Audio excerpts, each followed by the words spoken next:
India Legal presents Courts Roundup.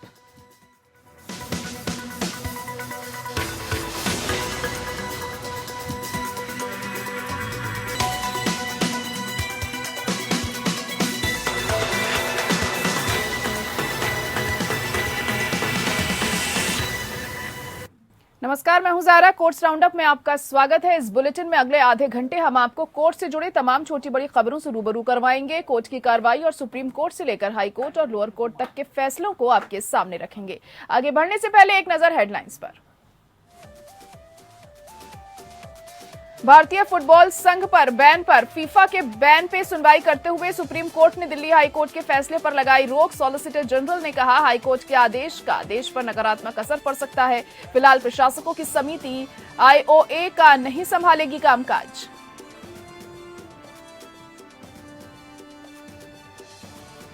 Dolo 650 के निर्माताओं पर केंद्रीय प्रत्यक्ष कर बोर्ड ने लगाया आरोप। कहा, कंपनी ने टैबलेट निर्धारित करने के लिए डॉक्टरों पर 1000 करोड़ किए खर्च। दवा कंपनियों को उत्तरदायी बनाने की मांग।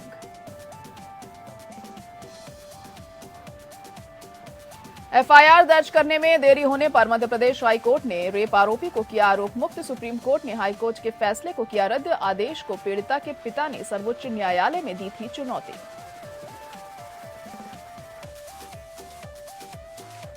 दिल्ली हाई कोर्ट ने याचिकाकर्ता को सुप्रीम कोर्ट की कार्रवाई में शामिल होने की दी छूट। अगली सुनवाई 12 जनवरी को है।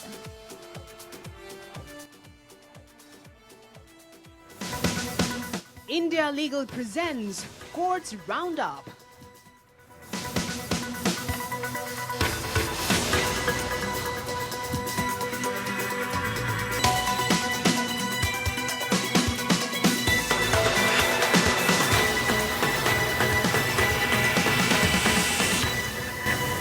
नमस्कार, मैं हूं ज़ायरा। चलिए शुरुआत कर लेते हैं बुलेटिन की। भारतीय फुटबॉल संघ पर बैन पर सुनवाई करते हुए सुप्रीम कोर्ट ने दिल्ली हाई कोर्ट के फैसले पर रोक लगाई है और यथास्थिति बरकरार रखने का आदेश जारी किया। फिलहाल प्रशासकों की समिति आईओए का कामकाज नहीं संभालेगी। सुनवाई के दौरान सॉलिसिटर जनरल ने कहा है कि आदेश का देश पर नकारात्मक असर पड़ सकता है और अगली सुनवाई अब सोमवार को होगी।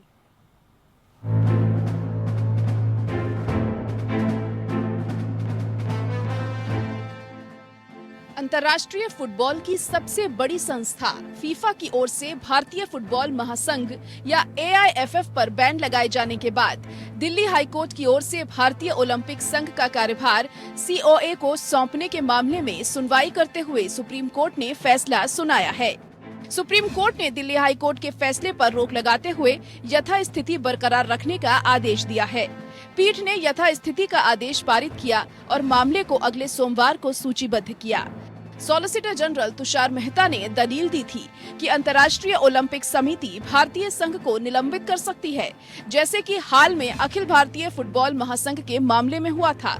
सर्वोच्च अदालत ने विधि अधिकारी की इस दलील पर भी गौर किया कि इस आदेश का देश पर नकारात्मक असर पड़ सकता है। इन दलीलों पर गौर करने के बाद सुप्रीम कोर्ट ने दिल्ली हाई कोर्ट के फैसले को रद्द करते हुए यथास्थिति बरकरार रखने का आदेश दिया और कहा कि दिल्ली हाई कोर्ट की ओर से नियुक्त प्रशासकों की समिति आईओए का कामकाज नहीं संभालेगी। इसका मतलब है कि दिल्ली हाई कोर्ट ने जो 3 सदस्यीय प्रशासकों की समिति को कार्यभार संभालने का आदेश दिया था, वो लागू नहीं होगा। सुप्रीम कोर्ट के इस फैसले से न सिर्फ भारतीय ओलंपिक संघ या आईओए को राहत मिली है, बल्कि अक्टूबर में भारत की मेजबानी में खेले जाने वाले अंडर 17 महिला विश्व कप की मेजबानी पर मंडरा रहा संकट भी टलता नजर आ रहा है। जस्टिस नजमी वजीरी और जस्टिस मनमोहन की खंडपीठ द्वारा पारित दिल्ली हाई कोर्ट का आदेश इस तथ्य पर आधारित है कि आईओए समिति राष्ट्रीय खेल संहिता के अनुसार जारी नहीं है। पीठ ने निष्कर्ष निकाला कि यदि कोई खेल महासंघ देश के कानून का पालन करता है तो उसे सरकार से कोई मान्यता नहीं मिलेगी और उसे मिलने वाले लाभ और सुविधाएं तुरंत बंद हो जाएंगी। इसके बाद आईओए के मामलों को प्रशासकों की एक समिति सीओए के हाथों में सौंप दिया गया था। फीफा ने हाल ही में भारतीय फुटबॉल संघ में तीसरे पक्ष का हवाला देते हुए एआईएफएफ पर बैन लगा दिया था और मेजबानी अधिकार रद्द करने की भी बात कही थी। फीफा ने साफ किया था कि भारतीय फुटबॉल संघ को तब तक बहाल नहीं किया जाएगा जब तक कामकाज की कमान सीओए से लेकर महासंघ को नहीं सौंपी जाती है। Bureau report. चिकित्सा प्रतिनिधियों के एक निकाय ने सुप्रीम कोर्ट को बताया कि केंद्रीय प्रत्यक्ष कर बोर्ड ने डोलो 650 टैबलेट 50 के निर्माताओं पर डॉक्टरों को 1000 करोड़ की मुफ्त दवाएं बांटने का आरोप लगाया है।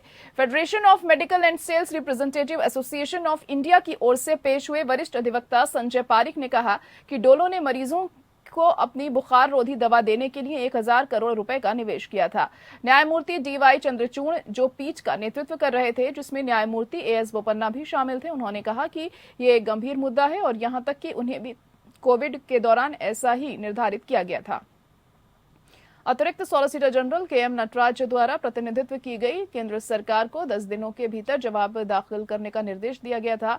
अदालत एक जनहित याचिका पर सुनवाई कर रही थी, जिसमें दवा कंपनियों को डॉक्टरों को उनकी दवाओं को निर्धारित करने के लिए प्रोत्साहन के रूप में मुफ्त देने के लिए उत्तरदायी बनाने का निर्देश देने की मांग की गई थी।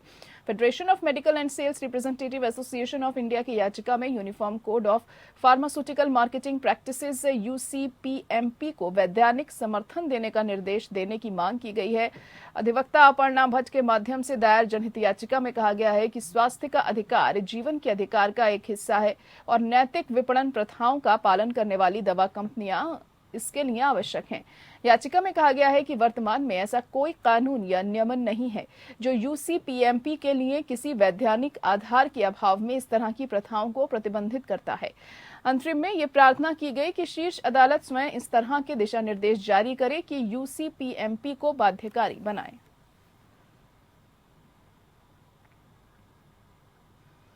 भारतीय जनता पार्टी के वरिष्ठ नेता और पूर्व केंद्रीय मंत्री शहनवाज हुसैन दिल्ली हाईकोर्ट की ओर से कथित रेप केस में एफआईआर दर्ज किए जाने के आदेश के खिलाफ सुप्रीम कोर्ट पहुंच गए हैं। इससे पहले दिल्ली हाईकोर्ट ने कल बुधवार को पुलिस को शहनवाज हुसैन के खिलाफ दुष्कर्म सहित अन्य धाराओं में प्राथमिकी दर्ज कर 3 माह में जांच पूरी करने का निर्देश दिया था। दिल्ली उच्च न्यायालय ने बुधवार को आदेश दिया कि भाजपा विधान परिषद सदस्य सैयद शहनवाज हुसैन के खिलाफ बलात्कार की शिकायत में प्राथमिकी दर्ज की जाए। एकल न्यायाधीश आशा मेनन ने कहा कि पुलिस आयुक्त को भेजी गई शिकायत की प्राप्ति पर प्राथमिकी दर्ज नहीं करने पर पुलिस को जवाब देना होगा। इसके अलावा उच्च न्यायालय के समक्ष दायर की गई स्थिति रिपोर्ट को ध्यान में रखते हुए ये कहा गया है कि इसमें से बात का कोई उल्लेख नहीं है कि प्राथमिकी क्यों दर्ज नहीं की गई। इसीलिए न्यायमूर्ति मेनन ने कहा कि ऐसा लगता है कि पुलिस प्राथमिकी दर्ज करने की भी पूरी तरह से हिचक रही थी। एकल न्यायाधीश ने एक विशेष न्यायाधीश के आदेश को चुनौती देते हुए सुनवाई करते हुए ये टिप्पणियां की, जिन्होंने प्राथमिकी दर्ज करने के मेट्रोपॉलिटन मजिस्ट्रेट के आदेश को बरकरार रखा था। सुप्रीम कोर्ट ने मौत की सजा के मामलों में सुनवाई के दौरान परिस्थितियों को मद्देनजर रखने पर दिशा निर्देश तैयार करने के संबंध में अपना आदेश सुरक्षित रख लिया है। जस्टिस उदय उमेश ललित, एस रविंद्र भट्ट और सुधांशु धूलिया की बेंच ने कहा कि वह या तो इस मुद्दे को एक बड़ी बेंच के पास भेजेगी या खुद दिशा निर्देश तैयार करेगी, जो सुप्रीम कोर्ट के कुछ पुराने फैसलों को पलट सकता है।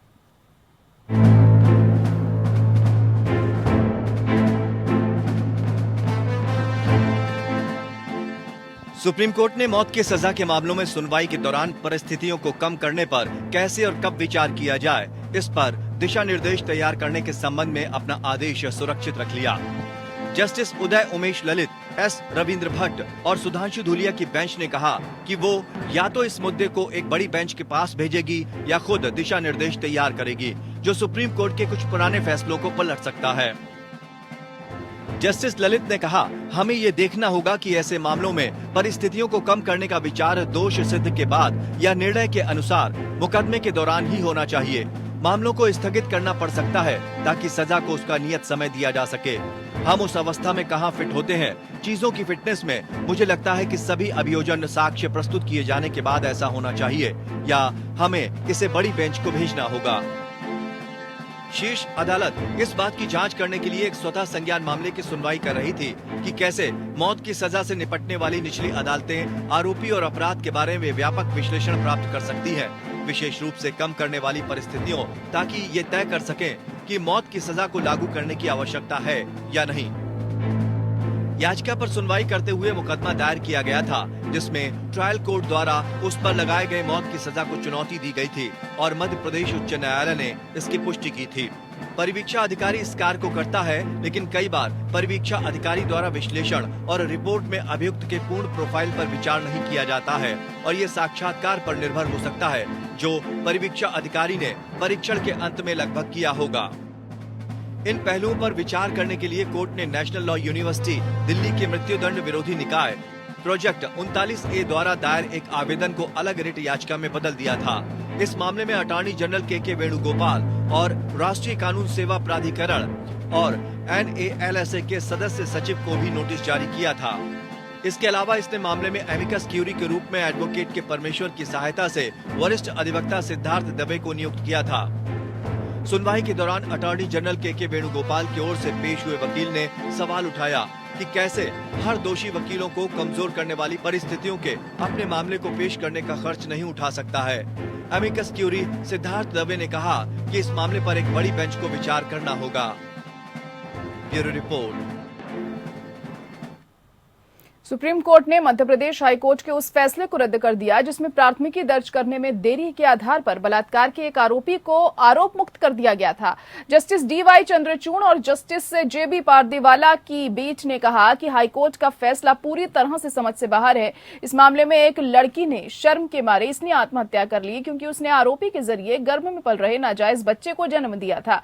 IPC की धारा 376 और 306, पॉक्सो अधिनियम की धारा 5 और 6 के तहत प्राथमिकी दर्ज की गई और चार्जशीट दायर की गई। स्पेशल कोर्ट ने आरोपी के खिलाफ आरोप तय किया। आरोपी द्वारा दायर पुनरीक्षण याचिका की अनुमति देते हुए हाईकोर्ट ने कहा कि मृत्यु के समय उसे 8 महीने का गर्भ था, लेकिन प्राथमिकी और पुलिस को शिकायत समय पर नहीं की गई थी।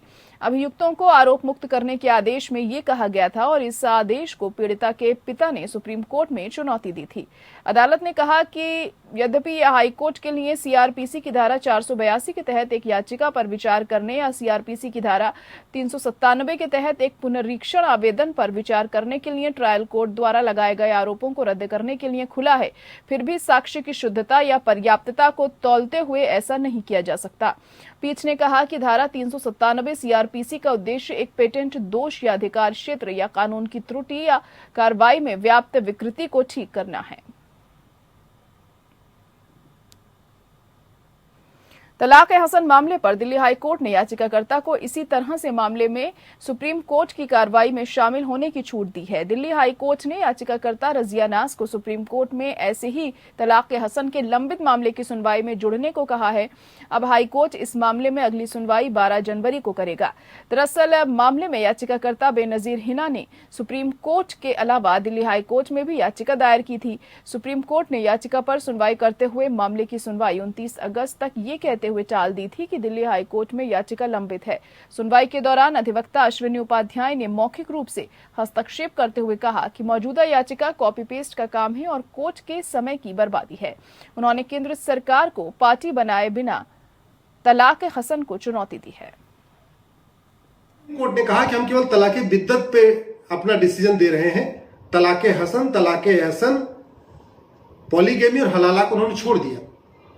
बाद में हमने सुप्रीम कोर्ट में पॉलीगेमी और हलाला को भी चैलेंज किया और अब हमने तलाक-ए-हसन को चैलेंज किया है। ये जो तलाक-ए-हसन है ये बिल्कुल 3 तलाक जैसा है, तलाक-ए-बिद्दत जैसा है। वहीं दिल्ली हाई कोर्ट ने हावड़ा जिले में पश्चिम बंगाल पुलिस की ओर से गिरफ्तार किए गए झारखंड के 3 विधायकों को अंतरिम जमानत दे दी है। विधायकों की कार से करीब 49 लाख रुपए नकद जब्त किए गए। कांग्रेस के 3 विधायकों इरफान अंसारी, राजेश कश्यप और नमन बिक्सल कोंगारी की कार को 30 जुलाई को हावड़ा जिले के पंचला में नेशनल हाईवे 16 पर रोका गया था और वाहन से लगभग 49 लाख रुपए नकद जब्त किए जाने के बाद पुलिस ने तीनों को गिरफ्तार किया था। जामताड़ा के विधायक इरफान अंसारी कोलेबिरा और विधायक नमन बिक्सल कोंगारिया और खिजड़ी के विधायक राजेश कश्यप को कोलकाता हाईकोर्ट से राहत मिली है। आरोप था कि एक राज्य के मुख्यमंत्री सीधा झारखंड के विधायकों से संपर्क कर रहे थे और कांग्रेस JMM की सरकार को अस्थिर करने की कोशिश कर रही थी।